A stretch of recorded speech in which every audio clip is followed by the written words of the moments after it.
طریقہ اللہ نے ہمارے لیے ماڈل بنایا ہے، ہم نے بھی اپنی زندگی اسی طریقے پر گزارنی ہے۔ ہماری زندگی میں مشکلات اس وقت آتی ہیں جب ہم حضور کے طریقے سے ہٹ کے چلتے ہیں۔ سب سے بڑی بات تو یہی ہے، ایک حضور صلی اللہ علیہ وسلم کو اللہ نے قرآن مجید میں آیت نازل فرمائی کہ یا رسول اللہ، اگر آپ کی جو بیگمات ہیں، اگر ان کو دنیا کی خواہش ہے، یہ دنیا کی مال و متاع کا تقاضا کرتی ہیں، تو آپ ان کو طلاق دے کے فارغ کر دو، اور اگر یہ دین کی خواہش مند ہیں تو ان کے لیے بہت اچھا ہے۔ تو اس آیت کے اترنے سے ہی ان کے اوپر بڑا اثر ہو گیا تھا کہ لے بھائی، اب یہ جو ہے وہ اللہ کی طرف سے آ گئی یہ بات، تو آپ سدھر جاؤ۔ اب ہم اپنی زندگیوں کو دیکھیں نا، تو ہماری زندگیوں میں جو زیادہ تر حرام کمانا ہے، جو زیادہ تر دنیا میں فتنہ اور فساد ہے، وہ ہے اپنے گھر والوں کی خواہشات پر تکمیل کرنا، خاص طور پر بیوی کی بات میں آنا۔ جی پڑوسن کے پاس جو ہے وہ یہ والا ہار ہے، میرے پاس نہیں ہے، اس کے پاس یہ ہے، میرے پاس نہیں ہے۔ یہ جو بیویوں کی جو دنیا داری ہے، یہ شوہر کو مروا دیتی ہے۔ لہٰذا اگر آپ دیندار ہیں تو آپ نے شادی بھی وہاں کرنی ہے جو عورت دیندار ہو۔ آج کیا مسلمانوں میں اس بات کا لحاظ رکھا جاتا ہے کہ بھئی شادی اگر کرنی ہے تو کس سے کرنی ہے؟ کیا دیکھتے ہو آج؟ آج آپ صرف ایک چیز دیکھتے ہو، پیسہ۔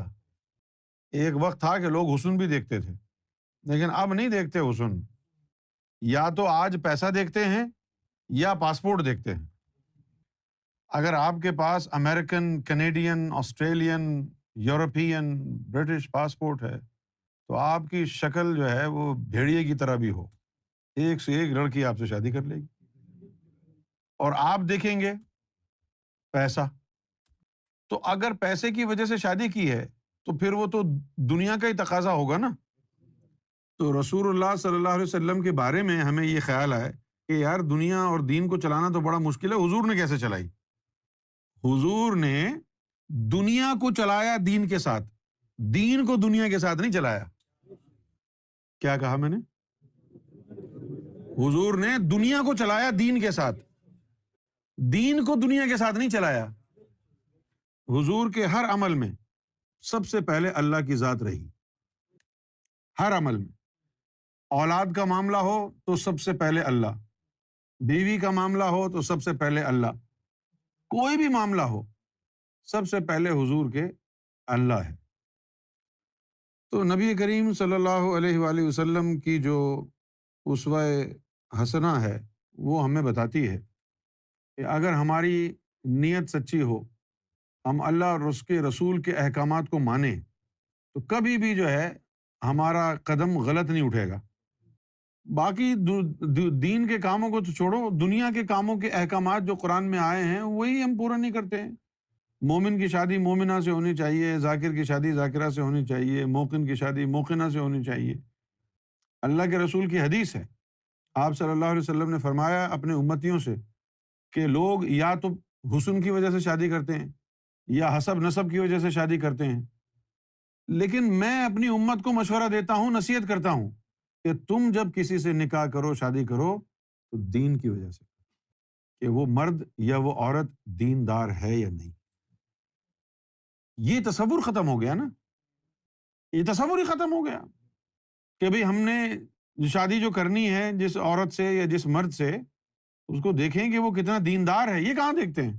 بلکہ کیا دیکھتے ہیں کہ اگر کوئی داڑھی والا ہے، 5 وقت کا نمازی ہے، درود شریف پڑھنے والا ہے، زیادہ تر رجحان اس کا دین میں ہے، تو کہتے ہیں یہ تو نکھٹو ہے، یہ کیا کما کے لائے گا، یہ تو ہماری بیٹی کا پورا نہیں کر پائے گا۔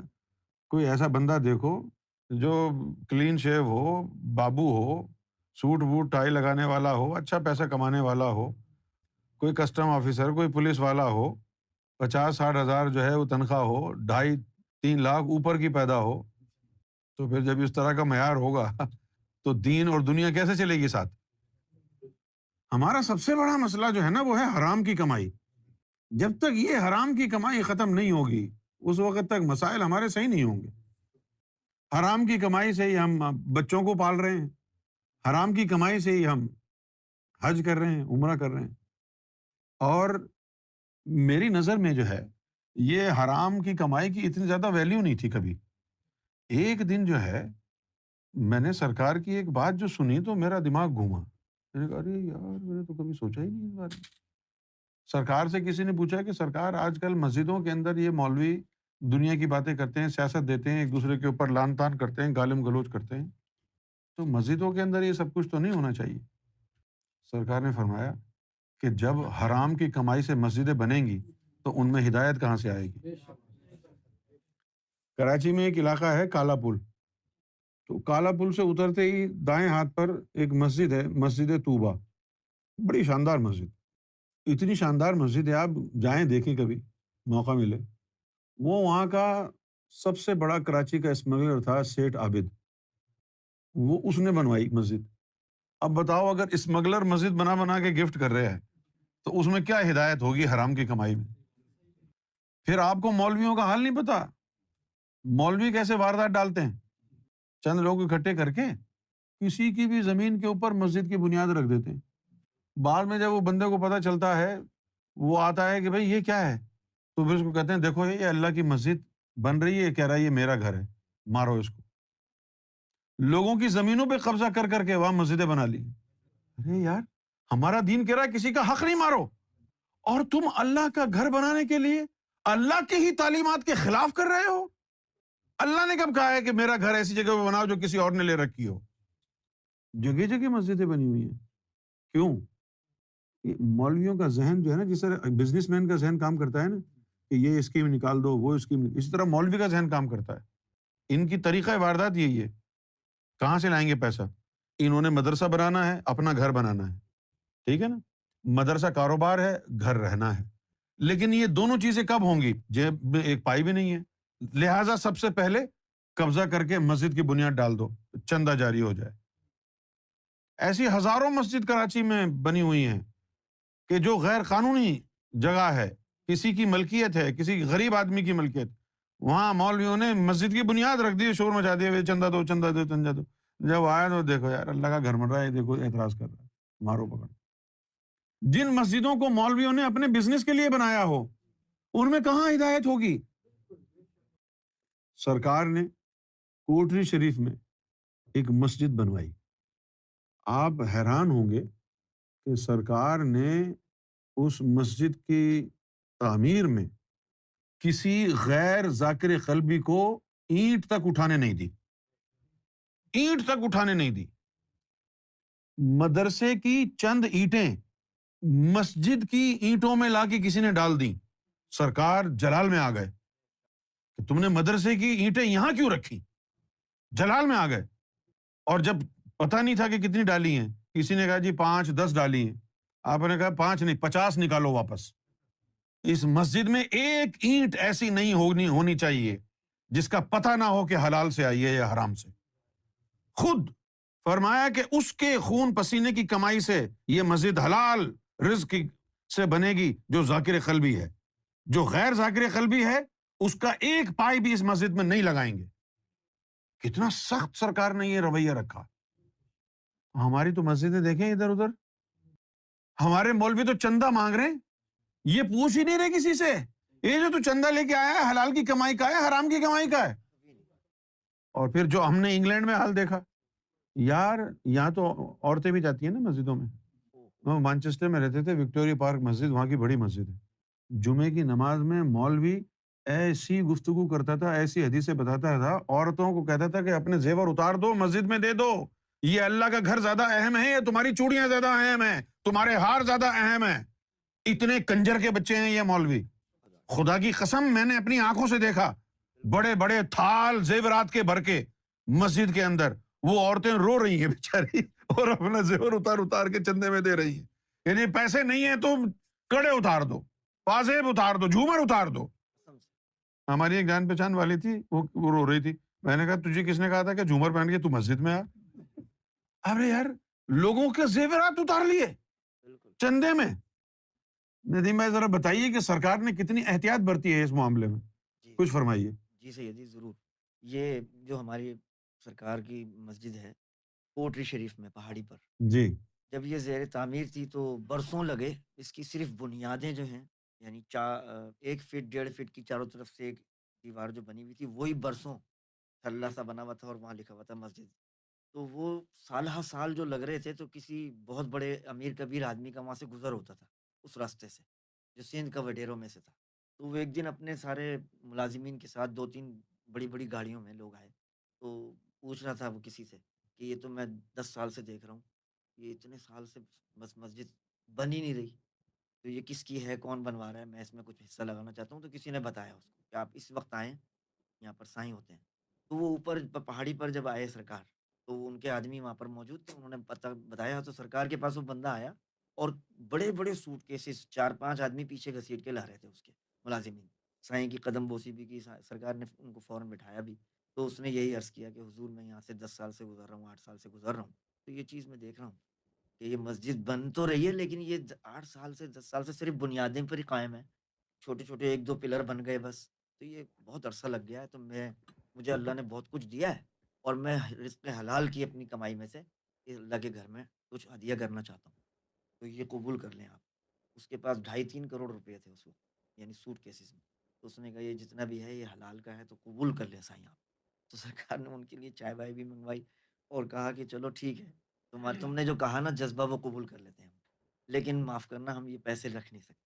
اور اس وقت یہ بات فرمائی سرکار نے پھر کہ اس کی وجہ دل آزاری نہیں کرنا، بلکہ اس کی وجہ یہ ہے کہ میں یہاں پر ایک ایک اینٹ جو ہے وہ ذاکر قلبی کے پسینے کی لگوا رہا ہوں۔ اف.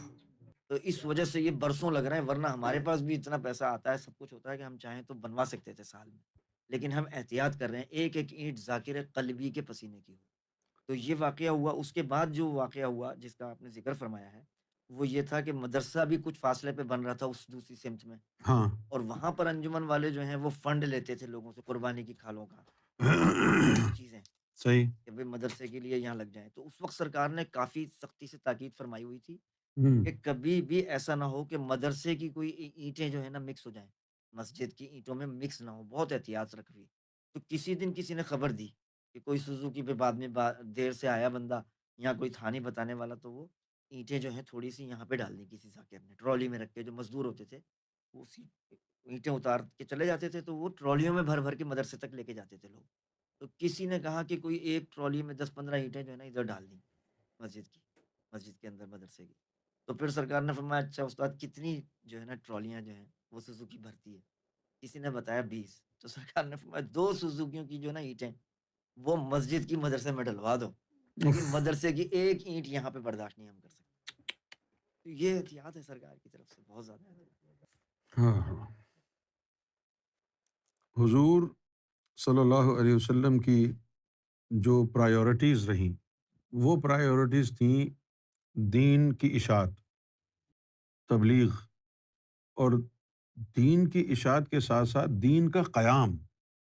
اب ہمیں تو سب کچھ کرا کرایا مل گیا نا کہ یہ ذکر ہے، یہ نماز ہے، یہ روزہ ہے، ان تمام چیزوں کو کانسٹیٹیوٹ کرنا، یعنی ایک دین کا ایک اسٹرکچر کنسٹرکٹ کرنا، اس میں حضور جو ہے مصروف رہتے۔ دنیا داری کیا ہوتی ہے؟ کھانا پینا، کیا یہ دنیا داری ہے؟ نہیں، یہ انسان کی ضرورت ہے۔ کپڑے پہننا، کیا یہ دنیا داری ہے؟ نہیں، یہ انسان کی ضرورت ہے۔ آپ نے کسی ولی نبی کو دیکھا ہے کہ وہ ننگا گھوم رہا ہے کہ بھئی کپڑے پہننا تو دنیا داری ہے اس لیے ہم ننگے گھوم رہے ہیں؟ نہیں دیکھا نا۔ تو معلوم ہوا کہ یہ کپڑا جسم ڈھانپنے کے لیے ضرورت ہے انسان کی۔ سواری، اس دور میں گھوڑے تھے، اونٹ تھے، گدھے تھے، اس دور کے اندر گاڑیاں ہیں۔ تو اگر آج آپ ایک گاڑی خرید لیتے ہیں تو اس کا مطلب یہ نہیں ہے کہ یہ دنیا داری ہے، ضرورت ہے آپ کی۔ اب جیسے ہم وہاں امریکہ جاتے تھے، ایشبرن وغیرہ، تو اس وقت جو ہے وہاں پر کوئی نہ بس تھی نہ کوئی ٹرین تھی، لہٰذا ہر آدمی کو گاڑی خریدنی ہی خریدنی ہے، گاڑی کے بغیر گزارا ہی نہیں ہے۔ اب تو خیر وہ میٹرو وغیرہ آ گئی ہے، پتہ نہیں کہاں تک پہنچ گئی ہے۔ تو کچھ چیزیں ہوتی ہیں جو ضرورت ہوتی ہیں زندگی کی، یہ دنیا داری نہیں ہوتی۔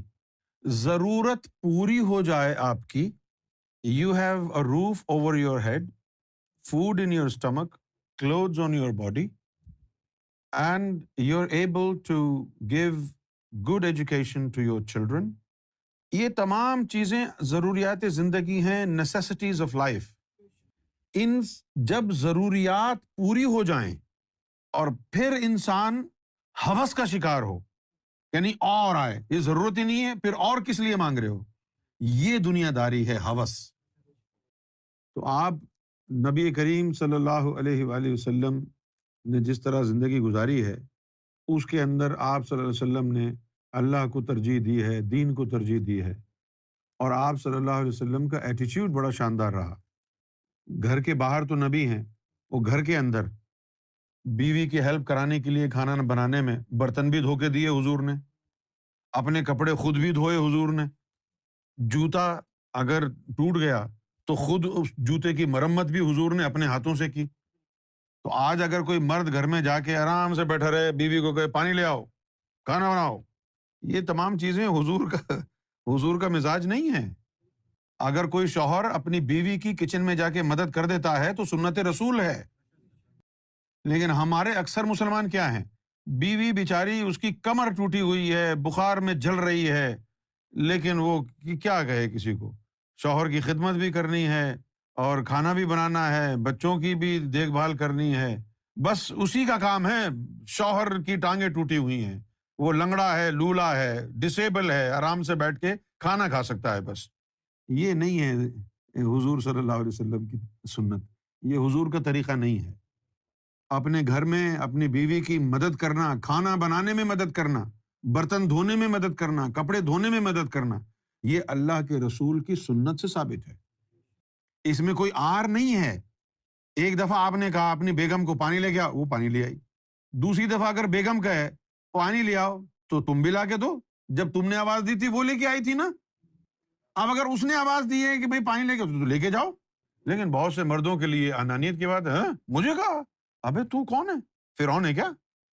مسلمان ہے تو حضور کی سنت پر عمل کر. بہت سے لوگوں کو یہ بات بڑی عجیب لگتی ہے کہ بھئی بیوی کی جو ہے نا کچن میں مدد کرانا یہ زن مرید ہے. ایسا نہیں ہے. دوبارہ بولنے سے پہلے نا کسی کو زن مرید یہ سوچ لینا کہ حضور نے بھی اپنی بیگمات کی ہیلپ کرائی تھی.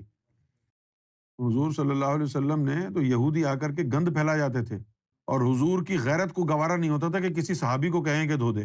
لوگوں کی غلاظت، لوگوں کی شٹ سرکار معاف فرمائیں حضور نے اپنے ہاتھوں سے صاف کی ہے. ایسا حضور صلی اللہ علیہ وسلم کا کردار ہے. آج اگر آپ اپنی بیوی کی خدمت کرتے ہیں، جا کے کچن میں اس کی مدد کرتے ہیں، تو یہ نہ سمجھیں کہ آپ کی بے عزتی ہو گئی ہے. خوش ہوں کہ آپ نے رسول اللہ کی سنت